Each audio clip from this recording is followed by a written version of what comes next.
Welcome to Twisted Truths, where betrayal meets brutal payback, and where the most unexpected twists expose what people are really capable of. This story isn't just shocking, it's personal. My name is Eric Monroe, and for most of my life, I believed love was something you had to earn. That belief was stitched into me like thread through old fabric, delicate at first, then painfully tight as I grew older. I'm 34 now, CEO of a tech company based in Austin that just broke its third quarter at $47 million in revenue. If you look me up, you'll see a man in tailored suits, shaking hands with investors, praised in headlines like orphan-turned-entrepreneur redefines smart energy.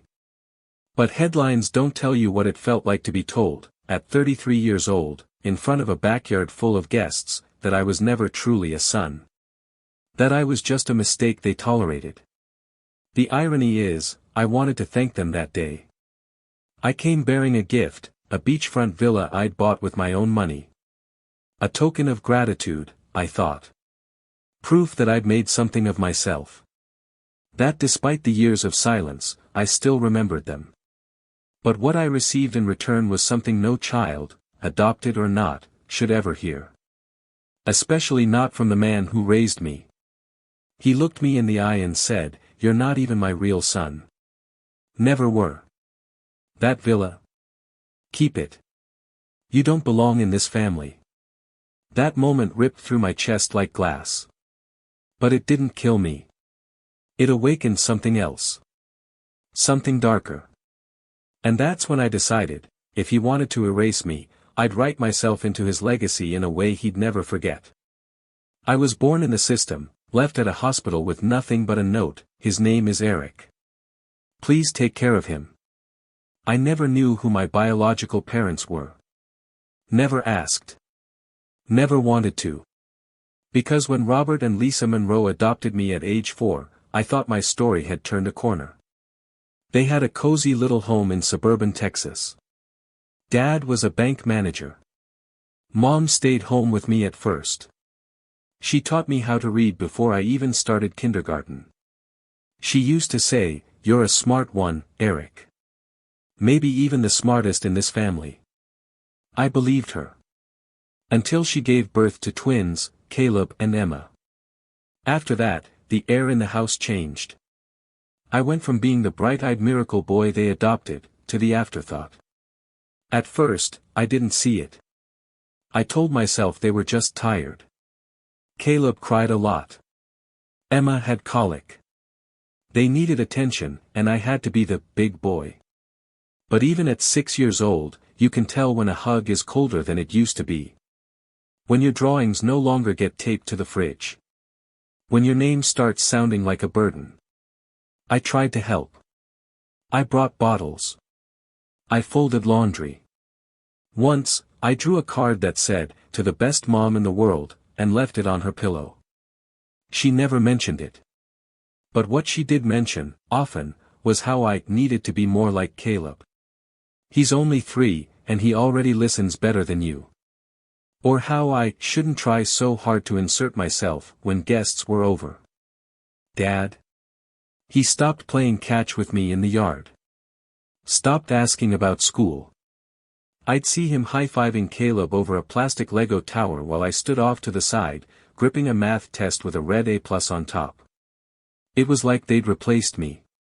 The real shift came when I was 10. Caleb broke Mom's favorite vase. He'd been running around the kitchen like a madman. I told him to stop. Tried to grab his hand before he knocked it over. Of course, I got there too late. Glass shattered across the tiles. Mom came running in and saw me standing there. "What did you do?" she screamed. I opened my mouth to explain. "Don't lie. I know it was you. Caleb's only 5. You're older. You're supposed to know better." I said quietly, "I didn't do it." That's when she said it. Cold. Sharp. Like she'd rehearsed it. "Don't you raise your voice in this house. You're adopted, Eric. You should be grateful we even brought you here." Grateful. That word sank into me like acid. From then on, I stopped trying. I stopped hoping. But I never forgot. They never hit me. Never locked me in a room or left me without food. But emotional cruelty is quieter. More sophisticated. And far more permanent. By high school, I was basically invisible. Every family photo was Caleb and Emma. Every trip, I had to ask to be included. Sometimes I wasn't. One Thanksgiving, I came home from a study group to find the house empty. They'd gone to a cabin up north. No one told me. Mom texted, "Oh, we didn't think you'd be around." No apology. Just, nothing. I slept alone in that cold house. Ate leftover mashed potatoes and wondered how someone could feel this hollow and still be breathing. That's when I promised myself, I'll get out. I'll never ask them for anything again. And I didn't. Not even when I got accepted to UT Austin with a partial scholarship. Not when I needed help paying for books. Not when I worked 2 jobs to survive. Not when I lived off peanut butter sandwiches for weeks. They didn't offer, and I didn't ask. That's the kind of pride pain gives you. Years passed. I graduated, launched a startup in my mid-20s, and against all odds, Green Hive Technologies took off. I built software that allowed commercial buildings to track and optimize their energy use. It saved clients millions. It earned me interviews. Investment offers. I made my first million by 29. Then more. But what I didn't make was peace. Every time someone called me brilliant or visionary, I'd hear my mom's voice in my head, "You should be more like Caleb." Every success felt incomplete. Because somewhere deep down, I still wanted to be acknowledged. Not for the company. Not for the money. Just for being enough. So when Dad's 65th birthday was approaching, I had a thought. A stupid, hopeful thought. Maybe if I showed them what I'd become, they'd see me. Maybe love was still possible. Maybe I could rewrite the ending. So I bought a beachfront villa in Galveston. $4 million. Ocean view. Pristine. A place Dad once said he dreamed of retiring. I had a custom gift deed printed. Wrapped it in an envelope. I practiced what I'd say. "Happy birthday, Dad. Thank you for raising me. I want you to have this." I imagined his eyes watering. A quiet handshake. Maybe even a hug. I know. Foolish, right? But the boy inside me was still holding out for a miracle. What happened next didn't just kill that hope. It burned it down. And what rose from the ashes wasn't a better sun. It was something colder. Something sharper. I still remember the way the party lights flickered across their backyard, soft golden strands looping between white tents like some kind of fantasy scene from a magazine. I parked down the street, far enough to not be seen right away. My palms were sweaty on the steering wheel. My throat dry. I stared at the envelope on the passenger seat, the gift deed to the beachfront villa, and whispered to myself like a fool, "This is the right thing, Eric. This will show them who you are." I thought I was walking into a reconciliation. Instead, I was walking into a firing squad. When I stepped through the gate, I tried to keep my shoulders square. The yard was crowded. Music played. People laughed and mingled under the string lights. It was like a Hallmark movie scene, except I didn't belong in it. No one noticed me at first. Not until Caleb turned around near the buffet table and locked eyes with me. His smirk was instant. He elbowed Emma, who whipped around and said, loud enough for everyone to hear, "Look who crawled back from the dead." Laughter. Not from everyone. But enough to make me feel small. Caleb walked toward me, holding a glass of champagne like it was a weapon. "Well, well. The prodigal, adopted son returns," he said, making sure to emphasize the word. I swallowed hard. "I'm here to wish Dad a happy birthday." He looked down at the envelope in my hand. Let me guess. A gift? Must be a homemade card or something. No, I said quietly. It's something meaningful. He leaned closer. Dad has something for you, too, he said, eyes gleaming. A surprise. Should be any minute now. Something about his tone made my stomach twist. But I kept calm. I nodded. Then I'll wait. I stood near the back, ignored by everyone else. Nobody offered me a drink. No one asked what I'd been doing for the last decade. It was like I was a stain on their white tablecloth. Then Dad stepped onto a small stage at the front. He clinked a glass. Thank you all for being here, he said. Today, I turned 65, and I'm proud to say I've built a life worth celebrating, with the people who matter most. He looked at Caleb and Emma, who beamed. I also want to take this opportunity to share a decision I've finalized, my will. A murmur went through the crowd. Dad smiled, pulling a folded paper from his coat pocket. All my assets, our home, the family trust, and my retirement accounts, will be divided evenly between Caleb and Emma. My beloved children. Then his eyes flicked to me, standing alone. And as for Eric, my adopted son, who hasn't been part of this family for years, there will be no inheritance. I wish him well, but he's chosen his path. There was a silence. Then Caleb clapped. People followed. Some looked unsure. Others nodded like this was some kind of respectable declaration. I stood frozen. The envelope felt like a brick in my hands. That was the surprise Caleb hinted at. They brought me here to humiliate me. I could have left. Should have. But something kept me there. I made my way to the front, each step heavy. I raised the envelope. I came here to show my gratitude, I said, voice shaking. I worked for over a decade to build a life for myself. I never asked you for a cent. Never needed you to believe in me. I paused. The crowd went quiet. This, I held up the envelope, is the deed to a beachfront villa in Galveston. Worth $4 million. I bought it for you, Dad. Because I thought, stupidly, that maybe you still saw me as your son. Gasps. Dad's face turned pale. Emma's jaw dropped. Caleb's smirk disappeared. I thought this gift might bring us back together, I said. But clearly, I was wrong. And in front of everyone, I tore the deed in half. Then in quarters. Then in eighths. I let the pieces fall like snow. Some people clapped in shock. Others looked horrified. Mom just stared at me. Like she didn't know who I was. That made two of us. I turned and walked out without another word. That night, I drove back to Austin in complete silence. I didn't cry. I didn't scream. I just, disconnected. Something inside me had been carved out. Not just rejection, but finality. The boy who used to beg for attention. He was gone.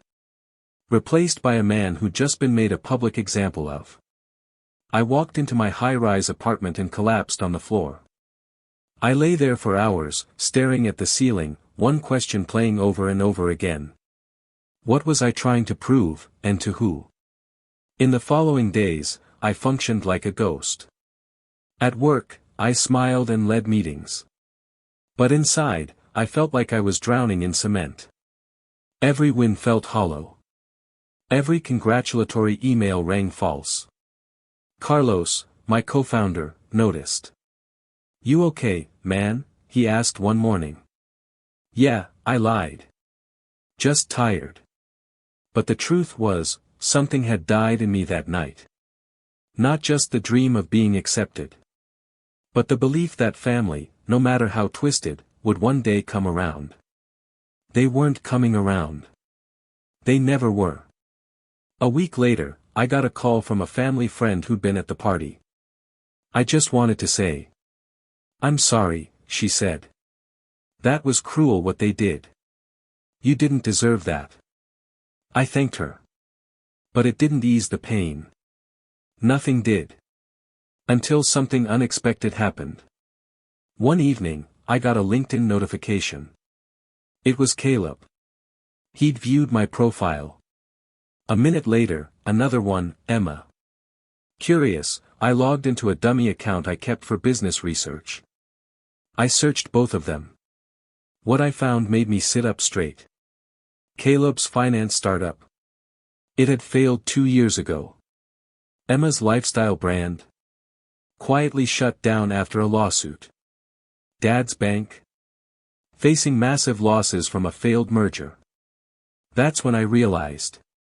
They weren't celebrating their strength at that party. They were distracting from their collapse. And they thought erasing me would make their failure sting less. They thought wrong. I wasn't going to get even. I was going to make them regret ever crossing me. Not with violence. Not with lawsuits. But with something much more powerful. Truth. It started with a name I hadn't thought about in years. Angela Monroe. My adoptive grandmother. Dad's mother. She passed away when I was a teenager. At the time, I wasn't invited to the funeral. I only found out through a neighbor who dropped off a pie for the grieving family. Grieving family. As if I was somehow separate from that. But something strange always stuck with me. Angela loved me. She really did. She used to sneak me cookies when Mom said no. She kept all my school drawings in a folder labeled Eric's art. She even used to whisper things like, "Don't worry, sweet boy. I see you."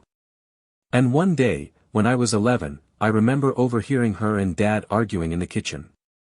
"You made a promise when you adopted him, Robert," she snapped. "I know what I said, Ma. He's your son. Just like the others."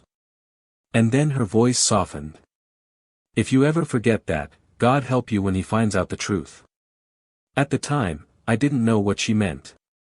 Now, I couldn't stop thinking about it. Late one night, I found myself unable to sleep.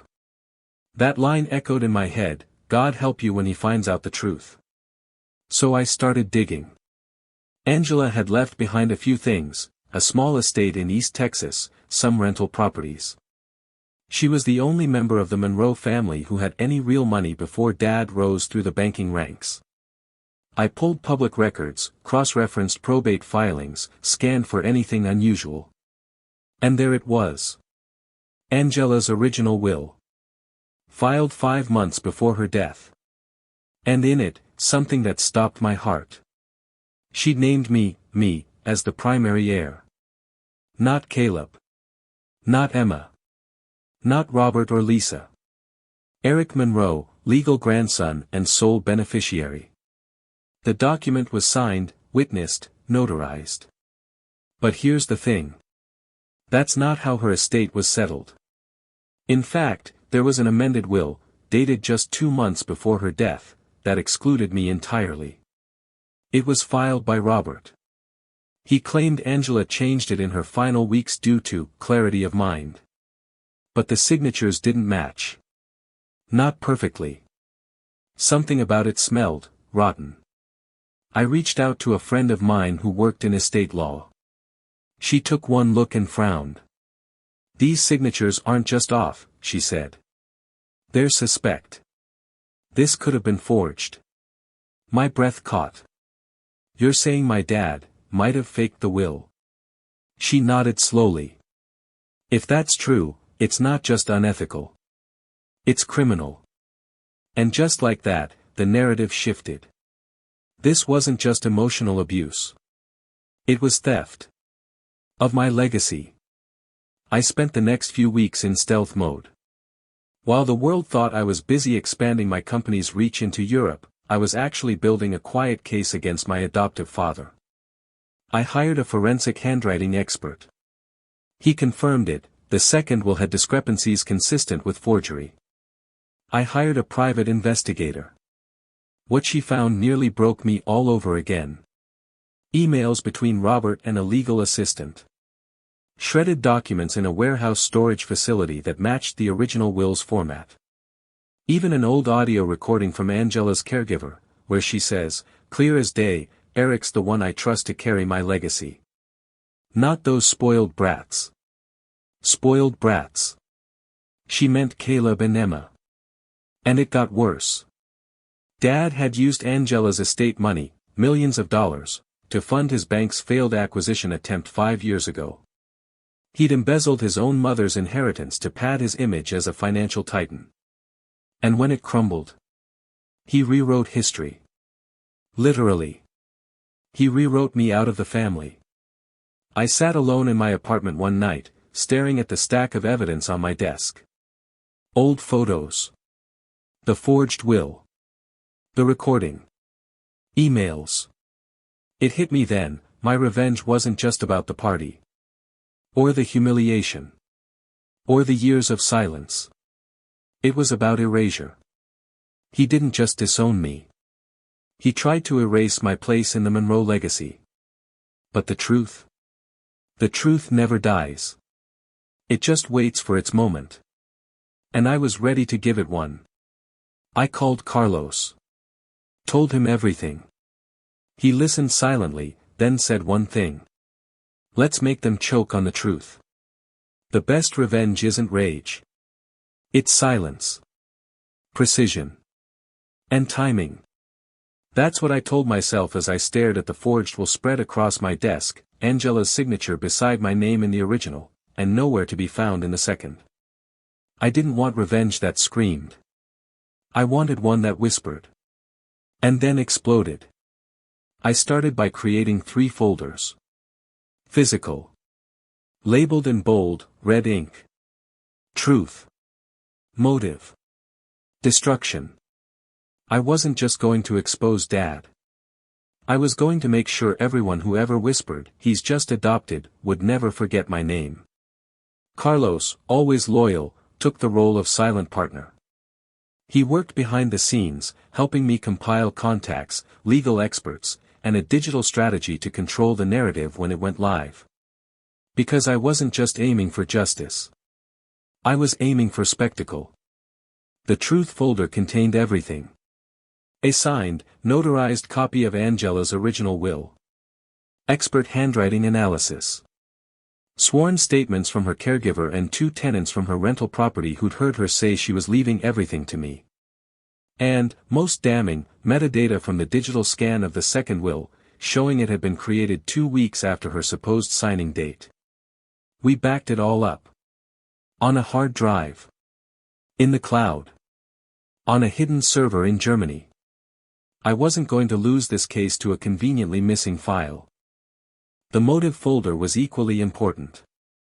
I mapped out how Robert Monroe, once a respected bank executive, funneled funds from Angela's estate into his personal ventures, most notably, the acquisition that failed disastrously 3 years ago. We tracked the money. It led to a shadow account.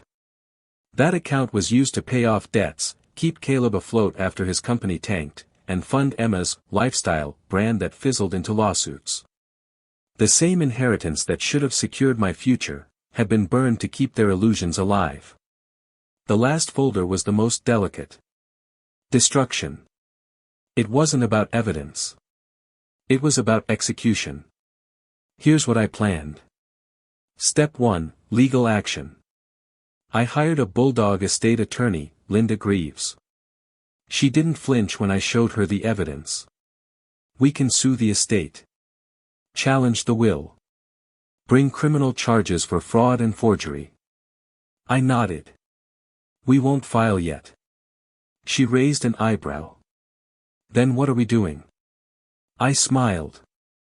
Letting them hang themselves first. Step 2, public perception. Carlos connected me with a PR strategist. Discreet but lethal. Together, we crafted a compelling human interest story to be leaked to a major finance blog. Young CEO discovers adoptive family forged will, millions stolen, truth buried. It was written like a true feature, anonymous at first, but gripping enough to trend. We planned the release to coincide with a major charity gala hosted by none other than Robert Monroe. He was scheduled to give a speech about integrity in finance. Perfect. Step 3, the reunion. I RSVP to the gala. As a donor. Under the name E. Monroe. It slipped past screening because I gave a sizable donation to the events fund, 10 grand under an alias I legally owned. The irony? He'd welcome me in thinking I was just another faceless supporter. That would make the reveal all the sweeter. And then came the personal touches. I ordered 50 framed photos of Angela and me together. From childhood. Smiling. Her arms around me. On the back of each one, I placed a scannable QR code linking to the original will, hosted on a secure page, along with Angela's audio recording. Eric's the one I trust to carry my legacy. Not those spoiled brats. Those photos were to be delivered to Robert's closest friends and business associates the morning after the gala. Because sometimes revenge is best served with receipts. For weeks, I prepared in silence. Each day, I'd leave my company, smile for press, eat lunch with new investors. Each night, I was a different man, one building an elegant collapse for the family that once made me feel like I didn't belong. But there was one final thing I needed to do before I launched my plan. I drove back to Fort Worth. Not to see them. But to visit Angela's grave. It was a cold morning. Mist rolled across the cemetery grass. I knelt beside her stone and whispered, "I didn't forget you. And I'm not letting them erase what you left me." I left a single daisy. She used to say it was her favorite flower because it didn't need to be loud to be beautiful. I wiped my eyes. Then stood. Because it was time. The night of the gala felt like stepping into a trap, except this time, I was the one holding the trigger. The ballroom at the Ashton Tower Hotel was packed with Fort Worth's elite. Crystalline chandeliers reflected off marble floors. Gold-accented menus boasted 5 courses, and a string quartet played something elegant and forgettable. But all I saw was the stage. The one where Robert Monroe would stand in less than an hour and preach about financial ethics and legacy stewardship. It would have been hilarious if it weren't so grotesque. I slipped in quietly, dressed in a midnight blue tuxedo. Sharp, silent. Unrecognizable to anyone who hadn't seen me in years. The event name tag read E. Monroe. Just vague enough. The staff barely glanced at me when I walked past the registration table. I wasn't just on the guest list, I was on the sponsor list. $10,000 bought me that seat. And proximity. My table was just 2 down from the Monroe families. From my position, I could see them all. Caleb, leaning back, phone in hand, probably texting someone he owed money to. Emma, scanning the room, trying to lock eyes with someone higher on the social food chain. Lisa, my adoptive mother, in a flowing green dress, her fingers twitching near her wine glass like she was just barely holding something in. And Robert. Standing by the stage. Adjusting his cuffs like the king of the kingdom he built on lies. If he recognized me, he didn't show it. Or maybe the years had transformed me too much. That's fine. The moment of recognition would come soon enough. 30 minutes in, the MC took the stage.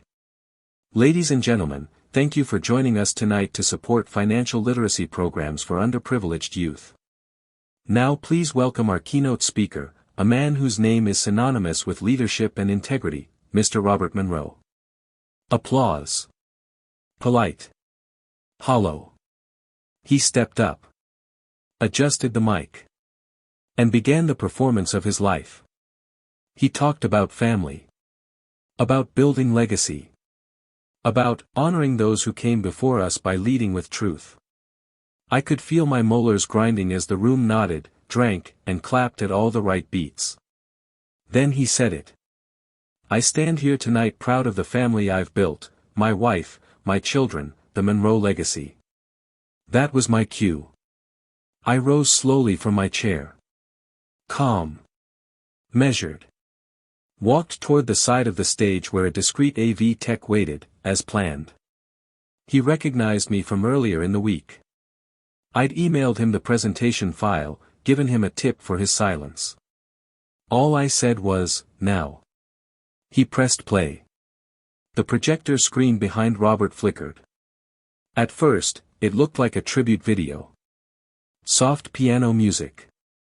Photos of Angela Monroe, smiling, holding hands with children. At a family barbecue. In her garden. Then, a photo of Angela and me. Me, at age 9, her arms around me, a bright ribbon in my hair from the school science fair she came to, the one my parents skipped. The caption appeared. To the one who never forgot me. My real legacy. Angela Monroe. Gasps rippled through the crowd. Robert turned around slowly, confused. The next slide showed the original will. Full page. My name highlighted. Then the signature. Then the audio. Eric's the one I trust to carry my legacy. Not those spoiled brats. Her voice echoed through the speakers, clear and confident. You could hear a pin drop. Robert looked like someone had slapped him across the face. His jaw worked silently. Lisa's face turned pale. Emma dropped her wine glass. Caleb actually stood up, fists clenched. I stepped up beside the stage, mic in hand. Good evening, I said, voice steady. Some people gasped, recognizing me. Others simply watched, riveted. My name is Eric Monroe. Some of you may remember me as Robert's adopted son. Or maybe just the kid who vanished. I let that hang. I came here tonight not for revenge. But for truth. Because truth, unlike lies, doesn't require inheritance to matter. I looked directly at my father. You forged her will. You stole what she gave me. You erased her voice. And tonight, I gave it back to her. He stammered. This is a lie. I pulled out a folder.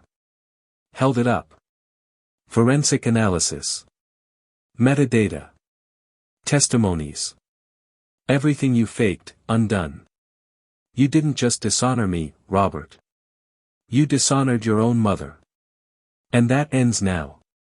I stepped off the stage. The silence broke into murmurs, then gasps, then applause from some corners of the room. He tried to call after me. Eric, wait. But I didn't. By the time I got outside, my phone was buzzing. Carlos had sent a single message.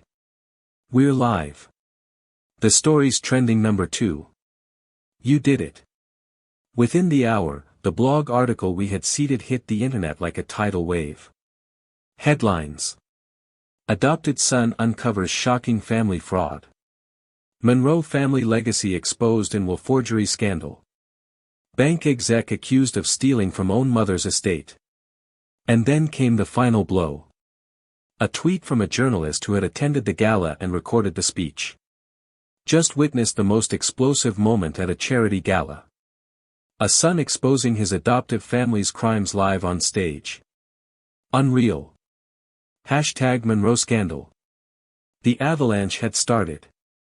And no one could stop it now. I thought I had them cornered. For days after the gala, the Monroe name was poison. News outlets ran segments on estate fraud, ethics in banking, and betrayal within families. Even tabloids picked it up, son outs family in $5 million will fraud scandal. Robert went silent. Caleb deleted all his socials.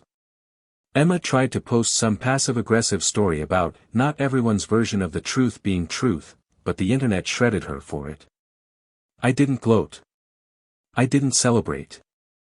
I simply sat in my office, staring out over the Austin skyline, and felt a deep, humming satisfaction. But it didn't last. Because 2 weeks later, I got served. A thick manila envelope. Hand-delivered. Notice of defamation and civil suit. Filed by Robert Monroe. They were suing me. For $10 million. Carlos was furious. This is a scare tactic. They're trying to flip the script, paint you as some unstable, vengeful liar. I nodded slowly. It's not just that. They're baiting you. And he was right. They couldn't win in the court of public opinion. But legally? If they tied me up in court for years, they could bleed me. My business. My reputation. My energy. It didn't matter if I was right. They knew how the system worked. After all, Robert built his whole career manipulating it. They weren't trying to win. They were trying to outlast me. I met with my attorney, Linda. She was calm, composed, but honest. They'll bury you in paperwork. Try to subpoena your emails, your financials. Claim emotional distress, reputational damage. This is war, Eric. I'm ready, I said. She raised an eyebrow. You sure? No, I admitted. But I'm not backing down. Still, part of me was rattled.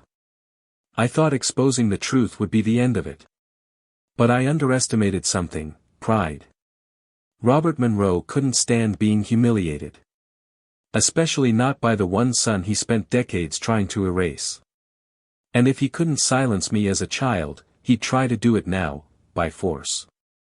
But fate wasn't done. One morning, as I sat reviewing legal documents, I got an email from an address I didn't recognize. Subject: You need to see this. Attached, a PDF and a message. Eric. You don't know me, but I was Angela Monroe's nurse during the last 6 months of her life. I saw what they did. I wasn't brave enough to speak then. But I am now. Maya R. I opened the PDF. It was a signed statement. Dated. Notarized. Maya had witnessed Robert bringing in a blank legal form one evening. Angela was medicated. Barely conscious. She remembered hearing him whisper, "Just sign here, Ma. It's for your insurance." Angela tried to speak but couldn't. He took her hand. Guided it. Maya had been afraid to speak out at the time, worried about losing her license. But after seeing the gala story, she knew she had to come forward. It was the smoking gun. We added it to the case file. And that same night, I got a call from an unknown number. It was Lisa. My adoptive mother. Her voice was brittle. Like dried paper. "Eric," she said. I didn't speak. I didn't know. About what Robert did. About the will. You didn't know he forged it? Silence. Then, I knew he was hiding something. But I told myself it wasn't my place. That was her way of saying I let it happen. "I'm sorry," she whispered. "For what?" I asked. "For not protecting you. For standing by." Her voice cracked. "You were a good boy. You always were. But Robert, he never let me." She trailed off. There was pain in her voice. Regret. But I'd grown up on crumbs. I wasn't about to feast on one now. "I'm not the boy who needed your protection anymore," I said. Then I hung up. A week later, Linda filed countercharges. Fraud. Forgery. Intentional infliction of emotional distress. Civil theft. And something else, a motion to freeze their assets. The same ones funded by Angela's stolen estate. Now the lawsuit wasn't a weapon. It was a boomerang. And then came the real twist. I was in my office when Carlos walked in, pale-faced. He dropped a file on my desk. "You're not going to believe this." Inside were screenshots. Photos. A legal report. Apparently, Robert hadn't just embezzled Angela's money. He'd borrowed, illegally, from other client accounts at the bank. And the FDIC had opened an investigation. I stared at the report. If this went public, he wouldn't just lose the case. He could lose his freedom. A white-collar arrest. Prison. Legacy, obliterated. My hands trembled as I picked up the phone. Not with fear. But with finality. I wasn't just a son disowned. I was the truth they tried to bury. And the storm had only just begun. 6 months later, Robert Monroe sat in a courtroom. Not as a guest of honor. Not as a keynote speaker. But as a defendant in a federal fraud case. His tailored suit looked stiff and hollow under fluorescent lights. His jaw, once firm with pride, twitched involuntarily. The bags under his eyes told a story even the sharpest lawyer couldn't spin. I sat just a few rows behind him. Not out of hatred. But to witness the moment. The moment he could no longer lie his way out of the truth. The court had seen everything. Maya's sworn testimony, detailing how Angela had been coerced into signing documents under heavy sedation. Forensic experts confirming the second will was fabricated. Bank auditors revealing irregular withdrawals from multiple client accounts, money Robert had funneled to Caleb and Emma, and into his own failed ventures. And then came the final blow, a video taken by Angela's caregiver just 3 weeks before her death. She sat in her chair, frail but lucid, holding one of my childhood drawings. Eric, that boy's my heart. My legacy. My only true heir. Her voice cracked. And that was all it took. The judge's ruling was swift.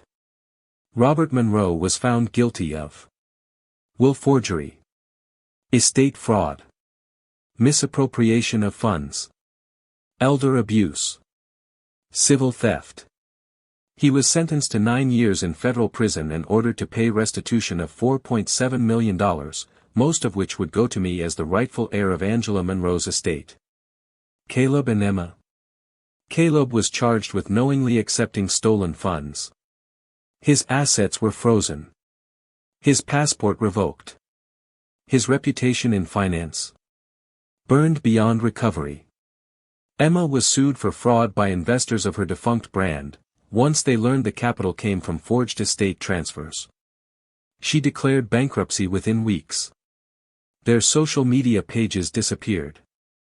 Their names, once local socialite staples, became synonymous with scandal. As for Lisa, she never testified. But I heard through my attorney that she moved out of their home just before the verdict. Whether it was guilt, shame, or just fear, I'll never know. She sent one letter. Handwritten. You didn't deserve what we did to you. But I hope one day, you'll find peace.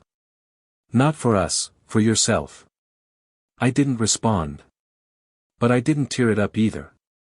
Angela's estate was officially transferred to me, just like she wanted. The beach villa I once planned to give as a gift. I renovated it. Not as a home. But as something better. The Angela Monroe Foundation. A non-profit for young adults aging out of foster care. We provide housing, mentorship, education funding, everything I never had when I was abandoned.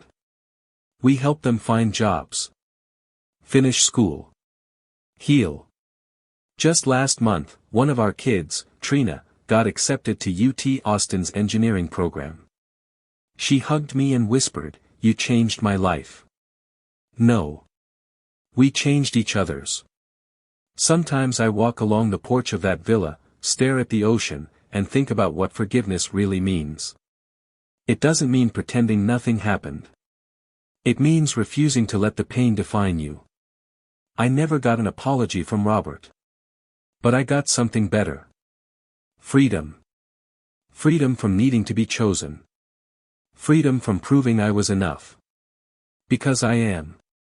Always was. That night at the party, when they laughed at me, they thought they'd won. But what they didn't understand was this. You can cut someone out of a will. You can erase their photo from the wall. But you can't erase the truth. And you sure as hell can't erase someone who refuses to stay silent. In the end, truth has a way of surfacing, even if it comes twisted through pain and betrayal. As one wise voice once said, sometimes your greatest enemy was once your closest ally. If this story struck a chord with you, let us know in the comments. And don't forget to subscribe, share, and spread the word, because justice deserves to be heard.